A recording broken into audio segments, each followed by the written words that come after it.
I'm Kelly Smith. I'm from Clemson University, which is just over the Appalachians there in the corner of South Carolina. And I'm kind of weird. I mean, there's lots of ways to cash that out, but in the current context, I'm weird because I'm an interdisciplinary kind of person. I'm primarily a philosopher, but I'm also trained as an evolutionary biologist, and I spent the last 3 years thinking about astrobiology. So I guess I haven't quite decided yet what I want to be when I grow up. So anyway, I'm here to talk about METI kinds of things. But before I do that, I want to spend just a second talking about another project. I'm one of the people that's currently organizing a new academic group called SOCIA. And these are primarily humanists, but we're interdisciplinary, people who are interested in talking about larger questions concerning the search for life on other planets and space exploration more generally. So social, ethical, theological, political. If that interests you, having a serious scholarly conversation about that, just email me and I'll make sure you're added to the list. It's too late to make our second meeting, but our third meeting is already being planned. Okay, so METI. This was mentioned last night, in case you guys were there. He didn't go into a great deal of detail about it, but SETI is listening for extraterrestrials. METI is when you get tired of listening and you decide you're going to actually start beaming messages to extraterrestrials on your own. And for better or worse, this is something that's going to start being done in a systematic way, probably in the very near future. I had dinner last year with Bill Kitchens, who's a self-made millionaire. He designs amusement park rides, and he's decided in the last few years of his life that he wants to ensure humanity's cultural survival by beaming Wikipedia to likely star systems. He's already rented the telescope time, and he plans to push transmit button in 18 months. So whether you like it or not, unless something dramatic happens in the next 18 months, this is the world in which we live. And there's a bit of a debate, sort of a cottage industry, about whether or not this is a good idea. I'm just curious, show of hands, how many people think, no, that sounds like a pretty good idea? Okay, how many people think, that sounds like a kind of a bad idea? This is basically 50-50. Given that I gave you the Interstellar Beacon Project as your prompt, maybe that sort of biased things against, because that's a particularly weird way of doing it. But there are a lot of scientists in the community that want to sort of justify this. And the kind of argument I want to spend a little bit of time talking about today is a paternalistic argument, right? So paternalism is just essentially any time you want to infringe on someone's liberty, but you're doing that for their own good. So it comes from the Latin pater, meaning father. So the idea is that just as your father infringes on your liberty, but it's for your own good, son, that there are situations in which it's morally okay to infringe on other people's liberty. And this is a really common attitude among scientists, at least when they get together with other scientists over beer and they talk about things. So, scientists talk about how stupid the rest of the world is and how the world would be so much better if scientists could just make the decisions, and they hate dealing with bureaucracies and politics and all this kind of stuff. There's a really good documentary, if you're interested, called A Flock of Dodos. It's about creationists, which is something I work on a lot. And one of the best scenes, this is a movie that gives both sides a bit of a hard time. And one of the scenes in the movie is a bunch of evolutionary biologists sitting around a poker table and just sort of talking. And everyone I've ever shown that movie to says, man, those guys are sort of jerks, right? They're really arrogant jerks. And I'm like, yes, and I don't think that's a very helpful sort of attitude. So that's a particularly extreme form of paternalism, but when it comes to METI, people do have other forms that I'll talk about in a second. So first I want to talk about some general considerations, and then I want to talk about some explicitly ethical ones. So the first obvious point to make, this should be obvious, public policy is not science, right?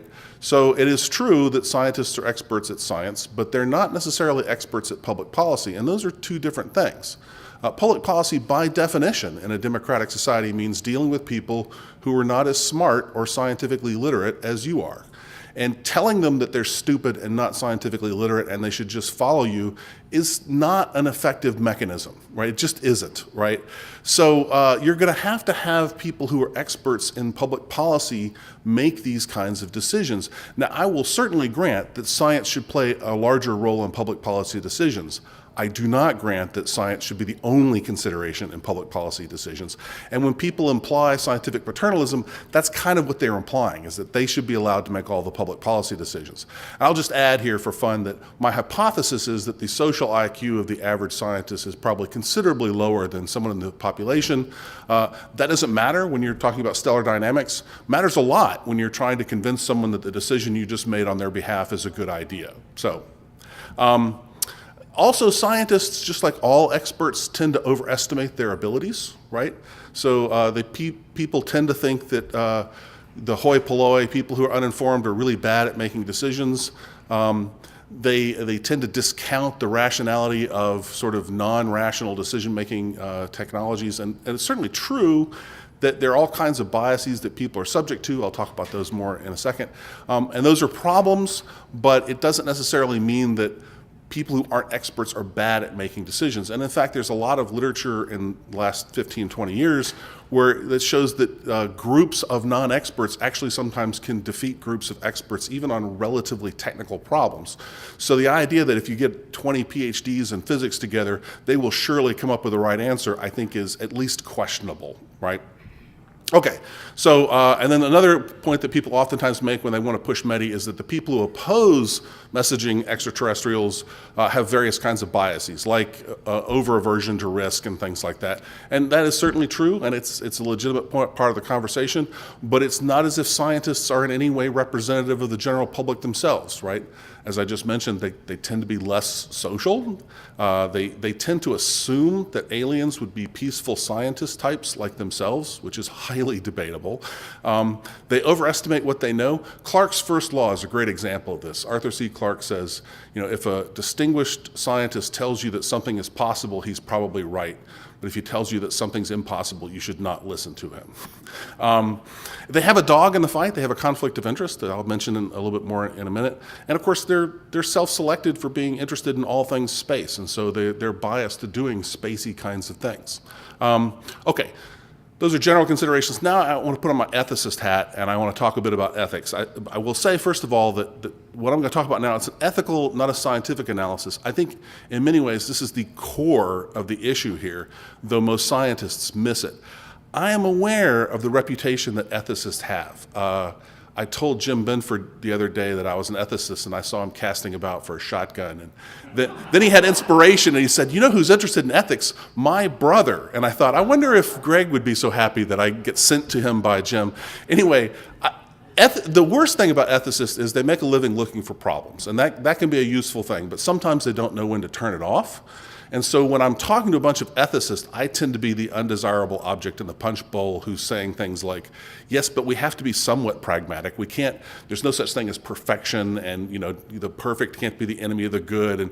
But I'm not in that audience right now. I'm in an audience of scientists and engineer types, and so I'm gonna sort of channel my ethicist here. I think when it comes to METI, ethicists have a really, really good point, and it's not that hard to get across, at least I hope not. So let me take an analogy, bioethics. In medicine, we oftentimes are sort of presented with a situation where you might be tempted to treat a patient against their will, or at least without their consent. And in traditional medical ethics, there are three basic sort of situations in which that's okay. If it's not possible to get permission, like if the patient is unconscious, if the patient is not competent, so if they're an infant or a deeply demented individual, or if other people would be harmed. So even if I freely choose not to be treated for Ebola, the hospital security staff will restrain me and treat me whether I like it or not. So those are all conditions in which it's okay to override your inability to get consent. However, these are conditions that people might think that are not. The patient refuses for stupid reasons. That is not a reason to treat them. Or the refusal will harm or even in some cases kill a patient. So doctors oftentimes confront a situation where they tell a patient, you will die unless this happens. And the patient says, yes, but I'm going to pray really hard and it'll be okay. Modern medical ethics does not consider that to be justification. Whatever you think of the reasons, however confident you are of the consequences, that is not a morally good reason to intervene and force the patient to have whatever treatment it is you're trying to have. So we have an inalienable right to be idiots, right?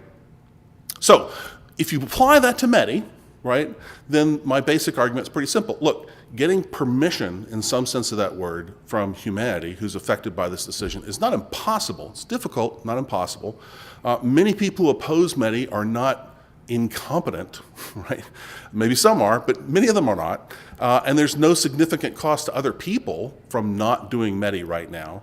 So it is immoral to pursue METI at the moment. Now, I'll just point out, I am in conflict on this. Personally, I would love to message aliens, but that's not the question. The question is whether or not I should have the right to involve this risk on behalf of everyone else on Earth without asking their permission, right?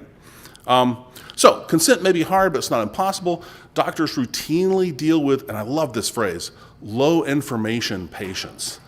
Patients who really don't understand the situation very well, they have to get consent. There are ways to do that. Medical schools spend a lot of time teaching people how to do this. The United Nations and other organizations routinely make decisions that have a collateral impact on humanity. That is hardly a perfect process, but it is not as if it's impossible to do.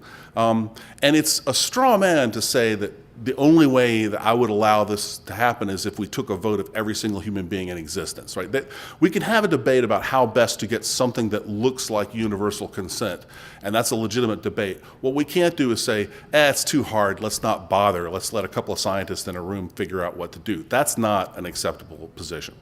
And in any event, convenience is not really an issue.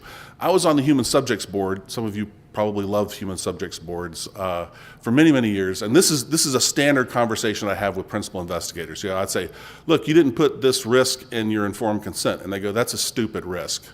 And I'd say, well, look, I agree with you. That is kind of a dumb risk, but you need to put it in your informed consent because some of the people participating in your study will care. And then they'll say, but if I put that in my informed consent, people will freak out and they won't join my study. And I say, you've just made my point. These are not research slaves. These are people you are asking to consent to be in your research. So if you withhold information that they consider relevant, even if they're idiots, you are not being upfront with them. And that's the same sort of thing applies in the case of METI. Opponents are certainly not all idiots, unless you think that Stephen Hawking is a moron, right? I mean, everyone likes to have someone like that you can point to and go, look, there's at least one guy who's really smart. And if you consider what I think is the best argument sort of against people who are against METI, well, we've already let the cat out of the bag. We've been radiating electromagnetic radiation since Marconi, so like the aliens already know about us. This strikes me as a very strange argument, because the whole point of METI is at least to make it easier for aliens to find our signals. So if you really think that aliens already know about us, there's no point of METI at all, and you don't need ethical arguments. You just say it's a waste of time and effort to send messages that have already been received. So if METI is going to be at all useful, it has to make things easier for the aliens, right? And if it makes things easier for the aliens, then it increases the risk. We can argue how much, but it definitely increases whatever risk is associated with contacting aliens. Right? That seems to be pretty straightforward. Low risk and acceptable risk are not the same kinds of things. Scientists like empirically tractable problems. I understand that. I've been in that situation before. And so when scientists debate this issue, they always try to come up with an estimate of what the risk level is of engaging in messaging, right? There's a sense in which that is an interesting conversation that completely misses the point, because the point is not what the objective level of risk is. Even if we could get that without massive error bars, right? That's not the point. The point is what an acceptable level of risk is. An acceptable risk is a calculation that involves all kinds of social, psychological factors, right? So to see the difference, just ask yourself, what would be a reasonable risk to undertake that the entire humanity and Earth itself would be completely destroyed? What's an acceptable risk of that? Now, you might have an answer to that question, right? But I submit to you that your answer to that question is not an answer as a scientist. It's just an answer as a human being with an opinion, in which case you should not get additional votes just because you're a scientist. I don't even know how to approach answering that question in a scientific manner. Maybe I'm missing something. Certainly the debate so far has not undertaken that question. And there's no negative impact to other people, particularly if we're talking about delaying for 50 years or 100 years. I mean, no one's going to be harmed by that except the scientists who want to engage in METI. And that's actually an important reason, because if the scientists who want to engage in METI are the only ones being harmed, they have what we in the business call a conflict of interest. And one thing we really know, we have good empirical data on this, if you have a conflict of interest, that influences the way you make decisions. It doesn't mean that the scientists who want to do METI are evil. It just means that their decision-making on this question is influenced, likely in ways they don't fully appreciate, by these kinds of considerations. In medicine, doctors used to take all kinds of little tiny tchotchkes from drug companies. My father was a physician. I used to always go to school with, Feldicam, Proxine pens and weird hats and stuff like that, because they just gave them out like candy. And doctors said, well, I'm not influenced in my prescriptions by pens and free hats. Well, guess what? Yes, they are. It seems irrational, but that's the way the human brain works. People are influenced by these kinds of things. Okay, so sort of wrap this up. There are at least 3 questions here that I think are getting confused in the debate. The first question is, what is the objective level of risk of messaging aliens? And that's what almost all the debate has been focused on. And that's an interesting question, and we can talk about that all we want to. But that's not really the important question. The important question is, should we message aliens now? And that does not, your answer to the first question does not immediately tell you what the answer to the second question is. You might think that the risk is objectively low and nevertheless believe that it is not okay to message aliens right now. This is a point that I think escapes a lot of people's attention. And then the third question is, should we ever message aliens? And that is a question which is distinct from the second question. I can very easily take the position that we shouldn't be messaging right now because we don't have anything like consent. Right? But that doesn't mean that in 50 years or 100 years, we might not be in a position to do that. And so a lot of times the advocates of METI will say, well, if we don't message now, we'll never message, and that means we'll never reap the benefits of contacting. Well, you don't have to believe that, right? That is not a necessary connection that you're required to undergo. So I've got a couple other slides here that talk about some interesting stuff, but since I've got only 5 minutes left, I'm hoping there will be 5 minutes worth of questions, so I will shut up for now and answer questions instead.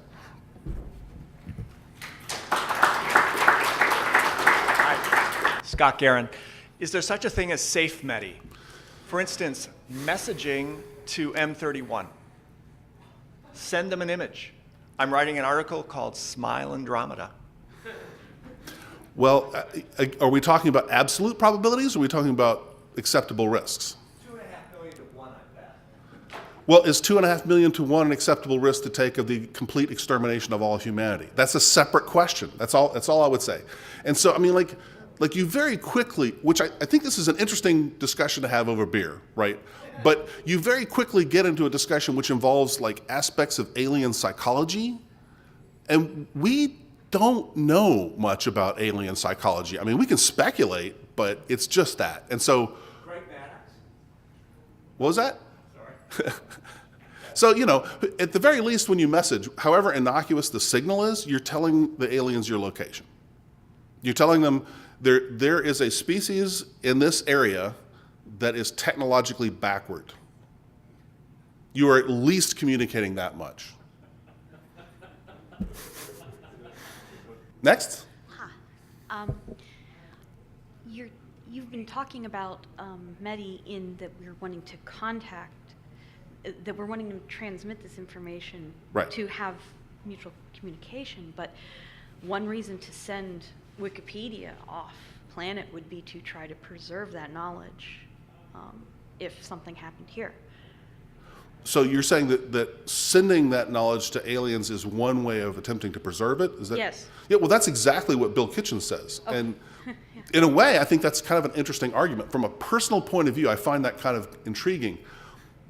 But that's not the question, because it's not my job to make that decision on behalf of humanity.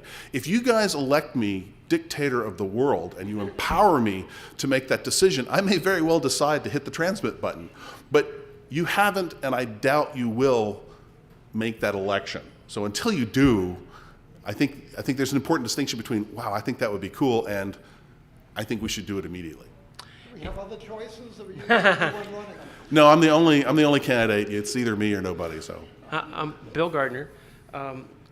If you had the capacity to send your own favorite work of literature, be it in faith or science fiction or in anthropology, and it's not Wikipedia, what would it be?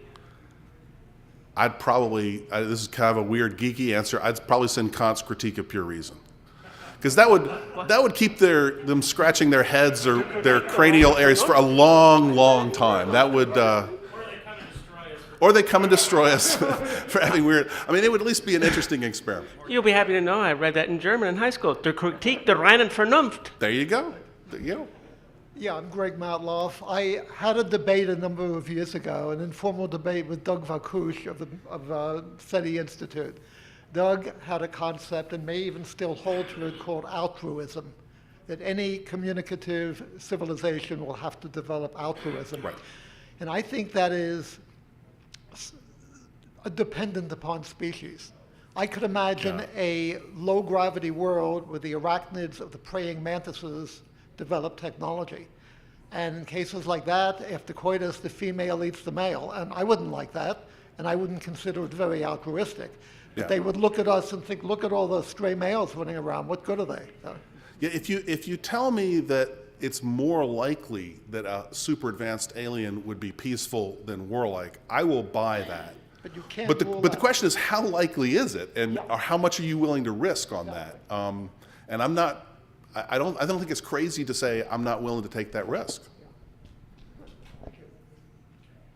I do have to say this was a very good presentation. Well, it thank was you. one of the best discussions of the issues involved from a sort of overall conception. I do think that you hand-waved a hard problem. Yeah. You used the medical analogy, which doesn't actually apply here, because in the medical analysis, there is a patient, and you know whether that patient consents or not. Right. Whereas in the case of humanity, there is humanity, and you sort of hand-waved the question, what does consent from humanity consist of? How do you know whether you've gotten consent from humanity? If Right. two people disagree, is that sufficient? Well, if and- 10, and- 100, Right. that seems to be the very tough problem that you have to think about. I think you're absolutely right. That is the hard problem. What I would say is something like this. If people who want to do METI recognize that as a problem and are willing to engage in a discussion of how to do that, I am perfectly happy to have that discussion. And it may very well be that we end up with something far less than a plurality of humanity that's living today, right? But I think it's probably not being too unfair to say that the actual history here is people went to the IAU a couple of times and tried to get them interested, and they weren't. And so they threw up their hands and said, well, I guess there's no getting a consensus. And I don't think that's due diligence. So whatever due diligence looks like, that ain't it. And I think that, you know, if 20 years go by and we've tried 17 different things and nothing works, then maybe it's looking like it's impossible, and that changes the calculation. But I don't think we're anywhere near arguing for that right now. So I'm not sure how to pose this question, but we've kind of been polluting the electromagnetic spectrum for, what, 70 years now already? So how would this be received any differently than the current streams of information that are already being sent out? Well, one thing to say is that the sort of passive electromagnetic radiation is a lot less than it used to be now that we're switching over to other kinds of networks like microwaves and stuff like that. But I went to a conference recently where I think it may have been Doug Vakoch. Someone had the analogy, they said, what we've been doing in the past is analogous to boys' camp is on one side of the lake and girls' camp is on the other. And you attempt to communicate with girls' camp by virtue of putting your hands in the water and creating Morse code with waves. So is it detectable? Yes. With a high enough technology, the girls could detect that you would like to come over there and do whatever, right? So that's communications. But METI is more like taking out a bullhorn and speaking directly to the girls. And I think that's a legitimate sort of analogy. However likely you think it is that aliens have detected the signals we've sent out, it will be much easier for them to detect a high-power laser aimed directly at their system than having to deal with the power law and all that kind of stuff. And if they were able to interpret our current electromagnetic spectrum, would there be any concerns? if they were able to interpret, if they Like got our video. yeah, the contact scenario where the first thing the aliens see is Hitler's 1936 broadcast. And Yeah, that the would. subsequent 70 years. Yeah, that might pose problems. Although I would argue there's probably so many hurdles to understanding what that means that I'm not too worried that aliens would immediately know how bad that was. Yeah. Okay, assuming that the aliens had the capability of understanding, receiving, whatever you want to do it, okay, they wouldn't be a worse apex predator than we are, because if they You were, sure of they, that? wouldn't they, we can. I don't think we can. I'm asking your opinion. Can we assume would they be a worse apex predator species than what we were? Because if it's too far, then they become paranoid and kill themselves. To be honest with you, I have no idea. I mean, I'm happy to speculate with you, although Yeah, that is please. best done over beer, right? But I mean, I really don't know. I think that there are lots of possibilities that you can dream up. Maybe, a hyper-advanced civilization basically sometimes decides that they just need to take out every competitor that might ever come along. The three-body problem has this, as one of their sort of hypotheses. There's some guy out there that just is willing to accelerate a rock up to a good percentage of the speed of light and say, bye-bye, competitor. And, I don't know. Is that worse than what we've done? I'm not quite sure how to make that comparison. You pointed out that even a 1 in 250 million chance of annihilation is too great to take, or that some people might think it's Some too people great. might think so, right? Yeah, but given the limits of the speed of light, aren't the odds of any bad aliens out there being able to affect us just about the same odds? And why not just accept the risk and see if anybody's out there? Well, there are two things to say about that. One is that's based on a technological prediction that no one's going to be able to somehow exceed the speed of light, which may be legitimate, may not. I'm not really quite sure. And two, it sort of implicitly assumes that if something really horrible happens to humanity in 1,000 years, not that big of a deal. Well, I would argue that that's still, like, if I knew that something I did today would cause the extermination of humanity in 10,000 years, I would not do it. I would rather die than cause the extermination of humanity in 10,000 years, even though it's not going to make any difference to me or anyone I've ever met or anyone I'll ever know.